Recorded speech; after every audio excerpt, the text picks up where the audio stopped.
করেছিলাম।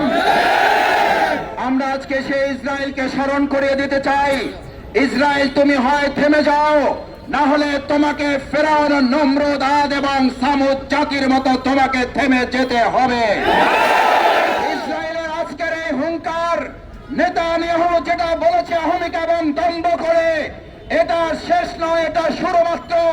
আর আমরাও ঘোষণা করছি, এটা তোমার আক্রমণের শুরু নয়, এটা তোমার ধ্বংসযজ্ঞের শুরু করেছে তুমি। ইসরায়েলকে গোটা পৃথিবীতে নিষিদ্ধ করতে হবে, রাষ্ট্রকে নিষিদ্ধ করতে হবে, ইসরায়েলের বসতি স্থাপনকে নিষিদ্ধ ঘোষণা করতে হবে। গোটা বিশ্ব মুসলিম ঐক্য করে ইসরায়েলের অমানবিক হামলার বিরুদ্ধে দায়িত্বহীন কণ্ঠে আমরা ঐক্যবদ্ধ ভূমিকা পালন করে ইসরায়েলের এই গণহত্যা বন্ধ করব ইনশাআল্লাহ।